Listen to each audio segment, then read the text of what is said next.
નમસ્કાર દર્શક મિત્રો, અને ગુજરાતના સીજી એક્સપ્રેસ ન્યૂઝમાં હું આકાંક્ષા આપ સૌનું સ્વાગત કરું છું. નજર કરીએ દેશ, દુનિયા અને રાજ્યની તમામ ખબરો ઉપર. હવામાન વિભાગે રાજ્યમાં 7 જુલાઈ સુધી ભારે વરસાદની આગાહી કરી છે, જેમાં સૌથી વધુ સાબરકાંઠાના ઈડરમાં 5.5 ઇંચ અને બનાસકાંઠાના ધાનેરામાં 4.5 ઇંચ વરસાદ ખાબકતા જળબંબાકારની સ્થિતિ સર્જાઈ હતી. બિહારમાં ચૂંટણી લડવાની કેજરીવાલે ગુજરાતમાંથી જાહેરાત કરી છે. અરવિંદ કેજરીવાલ 2 દિવસ ગુજરાતની મુલાકાતે આવ્યા છે. આ દરમિયાન તેમણે આ વાત કહી હતી.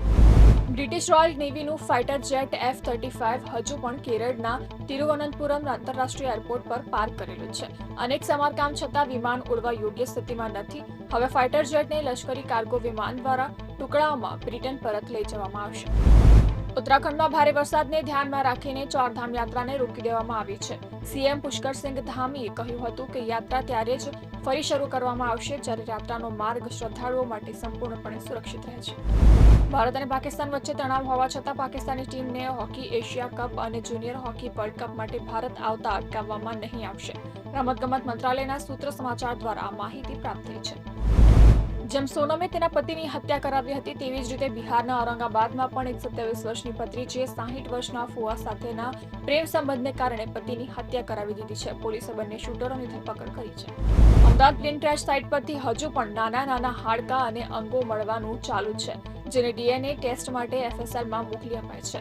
ક્રેશ સાઇટ પરથી જેમ કાટમાળ ખસેડવામાં આવી રહ્યો છે, તેમ અંગો અથવા તો માંસ મળી રહ્યું છે. ગુજરાતમાં આ વર્ષે ગત વર્ષ કરતા 4 દિવસ મોડી 16મી જૂને ચોમાસાની વિધિવત શરૂઆત થયા બાદ પણ 18 દિવસમાં રાજ્યમાં પાણી કરી દીધું છે. 3 જુલાઈ સુધી રાજ્યમાં 12 ઇંચ જેટલો સરેરાશ વરસાદ વરસી ચૂક્યો છે. ટ્રમ્પના બિગ બ્યુટીફુલ બિલને યુએસ સંસદ દ્વારા પસાર કરવામાં આવ્યું છે, ત્યારે એલન મસ્ક ફરી આ બિલની ટીકા કરી છે અને એક્સ પર લખ્યું હતું કે ટ્રમ્પનું આ બિલ અમેરિકામાં લાખો નોકરીઓ ખતમ કરશે અને દેશનું મોટું વ્યૂહાત્મક નુકસાન પહોંચાડશે. છેલ્લા 2 અઠવાડિયામાં જાપાનના ટોકારા ટાપુઓની આસપાસ 1000થી વધુ ભૂકંપ આવ્યા છે. જાપાન હવામાન એજન્સી અનુસાર આ ભૂકંપ 21 જૂનથી શરૂ થયા હતા અને હજુ પણ ભૂકંપના આંચકા આવી રહ્યા છે. એશિયાએ અફઘાનિસ્તાનમાં તાલિબાન સરકારને ઔપચારિક રીતે માન્યતા આપવાની જાહેરાત કરી છે. રશિયન ફેડરેશનના રાજદૂતે આ નિર્ણય વિશે સત્તાવાર માહિતી આપી છે.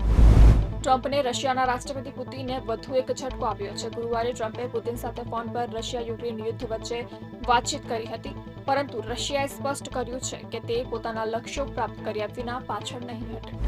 શિકાગોની એક નાઇટ ક્લબની બહાર અચાનક અંધાધૂંધ ગોળીબાર થતા 3ના મોત થયા હતા અને 16ને ઈજાઓ થઈ હતી. ઈજાગ્રસ્તો પૈકી કેટલાકની હાલત ગંભીર છે.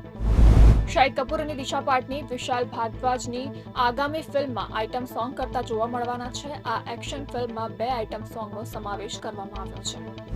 દીપિકા પાદુકોણનું નામ હોલિવૂડની પ્રતિષ્ઠિત વોક ઓફ ફેમ સ્ટાર્સની યાદીમાં સામેલ કરાયું છે. આ સન્માન મેળવનારી તે પ્રથમ ભારતીય અભિનેત્રી છે. વિશેષ વાત એ છે કે દીપિકાએ માતા બન્યા પછી આ યાદીમાં સ્થાન પામ્યું છે. તો આ તક અને ગુજરાતના આજના સીજી એક્સપ્રેસ ન્યૂઝ ના સમાચારો અને વધુ અપડેટ માટે તમે જોડાયેલા રહો બને ગુજરાત સાથે. ત્યાં સુધી મને રજા આપશો. નમસ્કાર.